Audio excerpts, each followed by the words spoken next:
Hello good evening जतो हर तो आशा करें जतो हर मौज गी मेना पेया और इन अडी मौज गी मिनाया तो निया दो हुयुग खाना पप्पावा जन्मदिन हिलना वीडियो और आलेन बर्थडे बॉय नेले पे चे मौजे से पड़ा kana तो निया गे प्रथम बार नोका हुइना जे नुई गिदरा आले नवा ड्रेस ले हरो अचु दाड़ी काव दिया अदरवाइज प्रत्येक बछर उनी मारी अंग्रब हरो कति गे केक काटा मारी अंग्रब माने एतो मारी अंग्रब जे झतर पतर आज जेटा मेना उना गी हरोगा तो प्रथम बार नवा किचरी हरो कदा যদিও জন্মদিন বলে কথা দো বাং কানা উনি বাজার খো যখন নাওয়া খিচড়ি এমুগে তখন উনি নাওয়া খিচড়ি বাঙ্গি হরগা আই যেদিন আই মনে হয়া কি নিয়ে খিচড়ি ইন হরগা তবে গি হরগা পাপ্পা বয়স 4 বছর কমপ্লিট না আর যত আশীর্বাদ এমাই পে যাতে মজ গি তেহেন সুস্থ গি তেহেন আর আড্ডি খাই আড্ডি মস্তে পড়া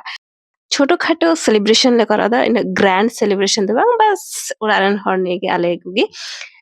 तब nyele pe papa ji nito ke kar da inden papa ji ar nyele pe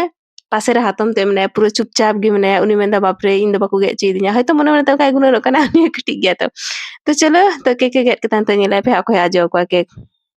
nyele pe उनी आज गे जमा तो प्रत्येक बछर आज गे जम रे सो नाइस पप्पा जी I love you so much तन nyele हातम ते आजो कना केक इन दो बाको आजो को दिया केक दो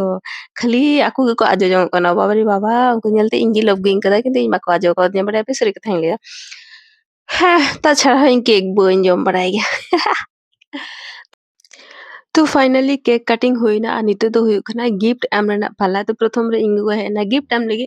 तो मिष्टी जम चुकी दिया पायसे जम चुकी दिया तो गिफ्ट एमाया और चे गिफ्ट एमाया और गिफ्ट अगू गी हिरिंग किदा फिर आबार चलावना तारपरे हे इना आबार गिफ्ट एमाव दिया तो नितो दो हुयुग कना इᱧᱟᱜ सीरियल की पप्पा लगी चे गिफ्टिंग किरिंग केदा तो प्रथम रे पप्पा आशीर्वाद ᱤᱧ ᱮᱢᱟ ᱫᱮᱭᱟ आयमा आयमा आशीर्वाद जाते ᱤᱧ पप्पा मौज गी तहन सुस्थ गी तहन और अड्डी मौज अलग पढ़ाए चेत तारपर इन जम चुकी दिया पायस तारपर इन जम चुकी दिया मिष्टी तारपर इन जम चुया थोड़ा गान केक और थोड़ा गान केक दो जुहारे हंजर आया क्यूट मेरा बच्चा और तारपर नितो इन माइकाना सेलिब्रेशन चॉकलेट और नेल पतिना कुसीना और नेल पतिना क्यूट भावे डबो केदा तो तिहिना वीडियो अकय को पे कुसियादा अवश्य कमेंट करते ले पे और वीडियो पे कुसिया खान खा अवश्य like comment share and subscribe का पे तो जतो हर गे गुड नाइट और टाटा।